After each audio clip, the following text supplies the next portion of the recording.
السلام عليكم ورحمة الله وبركاته. ازيكم عاملين ايه؟ يا رب دايما تكونوا بخير. النهاردة جاية لكم بفيديو جديد ويوم جديد. تعالوا نسمي الله ونصلي على رسول الله عليه أفضل الصلاة والسلام، وندخل على الفيديو بتاعنا. وفضلا منكم وليس أمرا، لو أول مرة تشوفي قناتي اشتركي في القناة وفعلي الجرس عشان يوصلك كل جديد، وشجعيني كده بلايك حلو مني. النهارده عمر الفراخ 5 ايام زي ما انتم شايفين. اللهم صل وسلم وبارك على سيدنا محمد. صلوا على النبي كده عليه افضل الصلاه والسلام. انا كنت مصوره معاكم والفراخ عمرها يعني اول كده ما جبتها، تمام.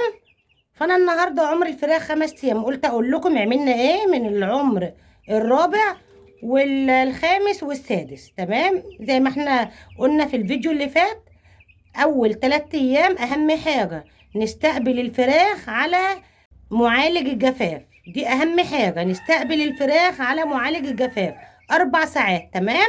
وبعد ال4 ساعات نبدأ ان احنا ننزل لهم 12 ساعة فيتامين و12 ساعة مضاد حيوي، تمام. والاكل احنا ما بننزلش عليه اي حاجة اول يوم، بس بنبدأ من العمر 3 ايام نطحن كده كوباية رز من اللي احنا بناكله ده، الرز البلدي او اي رز عندك. اطحني كوبايه كده، وكل يوم خدي معلقه الصبح على الاكل، معلقه الصبح ومعلقه بالليل على الاكل. ده بس هيربط بطنهم لو في اي اسهالات، بيربط بطن الفراخ، تمام. فانا زي ما عملت قلت لكم اهم حاجه من العمر 3 ايام ننزل على الاكل كل يوم معلقه الصبح على الكميه اللي هم بياكلوها، معلقه من الرز المطحون، تمام. و12 ساعه فيتامين و12 ساعه مضاد حيوي. هنا الفرشه لسه نظيفه اهيت، ما توسختش ولا حاجه، تمام. احنا دلوقتي في الحر طبعا بتبقى الفرشه ناشفه غير الشتاء خالص، تمام. وبكره ان شاء الله باذن الرحمن كده هبدا ان انا اوسع لهم المكان شويه. وسعي المكان واحده واحده، اوعي توسعي المكان مره واحده، تمام. وسعي كده المكان واحده واحده. وهنا انا من العمر الرابع بننزل اهم حاجه 12 ساعه املاح معدنيه و12 ساعه احماض امينيه. ده من العمر الرابع، يعني من رابع يوم، الرابع والخامس والسادس، املاح معدنيه واحماض امينيه 12 ساعه. هتجيبيهم منين؟ من عند اي بيطري، قولي له انا عايزه املاح وعايزه احماض، هيديكي ازازتين او يديكي اكياس. اللي هي البيطريه بيكون مكتوب عليها احماض، وفيه بيبقى مكتوب عليه املاح. انا عامله ايه بقى هنا؟ بصوا الجنب انا مغطيه. اهم حاجة حتى لو احنا في الصيف ندفي اول اسبوع، اوعي الفراخ تتكون منك على بعضها، تمام، وتعرق منك. اهم حاجة الفرخ عمر يوم مش بيحس بالحرارة والسخونية، تمام. فلازم ندفي كويس. ما تقوليش بقى ده الدنيا حر ونستقبلهم على لمبة بيضة، لا. بصوا اهي لمبة صفرة اهي، انا حاطه لمبه صفراء ومقفله المكان، حتى الشباك انا مقفلاه، تمام. بس هبدا النهارده ان انا اخرم كده الشكاره اللي على الشباك عشان ندخل لهم تهويه. انا هنا كنت قافله الملايه دي للاخر، تمام. فامبارح نزلتها شويه والنهارده نزلتها شويه عشان نبدا ان احنا نهوي واحده واحده، تمام. ما تسيبيش الفراخ كده تهويه مباشره عليهم، حاولي انك تخلي كده الفراخ التهويه تكون من فوق ما تكونش من تحت ومباشره على الفراخ. اهم حاجه حضنتي اول اسبوع كويس، اعرفي ان دوره الفراخ دي هتبقى ماشيه ما شاء الله عليها. لكن اهملت في اول اسبوع، عايزه اقولك دوره الفراخ دي هتقرفك لحد ما تذبحيها، تمام. فاحنا زي ما انتم شايفين ما شاء الله الفراخ بتجري وبتلعب وما شاء الله عليها.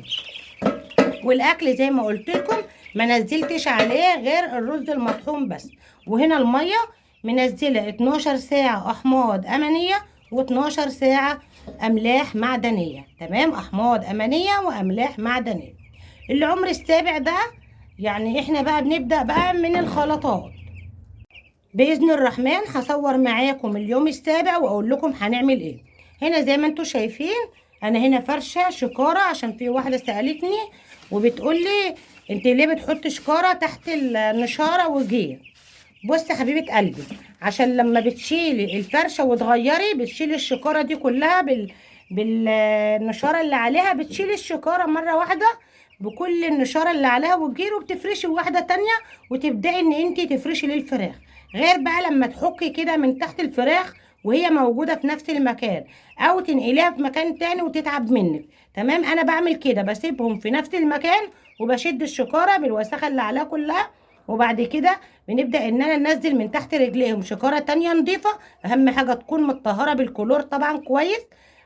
فبفرش لهم شكاره كده نضيفه، وبعد كده ببدا رشه صغيره من الجير وعليها طبقه صغيره من النشاره.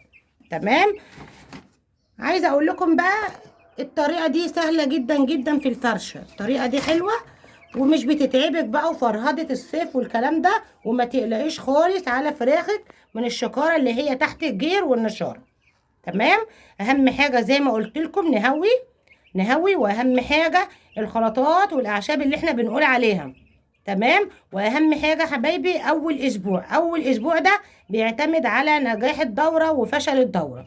تمام. مشيتي كده كويس، عايزه اقول لك دوره الفراخ هتمشي معاكي زي الفل. اهملتي فيها يبقى خلاص كده ربنا يعوض عليك. الاكل انا بحط اكل كل 3 ساعات. اهم حاجه الاكل ما يسخنش قدامهم وينزل بطن الفراخ يكون سخن. في الشتاء احنا كنا بندفي الميه، بنحط ازازه هنا في جنب العشه. دلوقتي احنا بناخد ميه من الحنفيه على طول وبنحط عليها التحصينه بتاعتهم. تمام. والاكل كل 3 ساعات حط لهم طبق صغير بطبق صغير. وهنا انا نزلت العلافه من تاني يوم، سبت الطبق بس اول يوم واحد مش اكتر من كده، وتاني يوم بدات ان انا انزل العلافه. وامبارح حطيت كده ايه زي ما انتم شايفين غطا اللي هي الطبق اللي انا كنت حاطه فيه الاكل، اللي هو غطا السقايه. تمام. حاولي وانت قاعده كده كل يوم بالعصايه كده، عصايه مكنسه او اي حاجه، وابداي كده ان انت تقلبي الفرشه كده بالشكل ده. تمام. شايفين يعني النهارده 5 ايام والفرشه نضيفه كده وزي الفل اهي. فان شاء الله باذن الرحمن اليوم السابع هطلع معاكم فيديو واقول لكم احنا عملنا ايه وهنعمل ايه العمر السابع ده بقى. اهم حاجه عشان خاطر نغير معده الفراخ. فباذن الرحمن اليوم السابع هطلع معاكم كده فيديو ونقول لكم هنبدا نعمل ايه من عمر 7 ايام. تمام. لو في اي حد عنده اي سؤال يسالني وانا برد في التعليقات. وده كان فيديو النهارده، يا رب الفيديو يكون بسيط ويكون خفيف على قلوبكم وينال اعجابكم. نشوفكم في فيديو جديد، والسلام عليكم ورحمه الله وبركاته.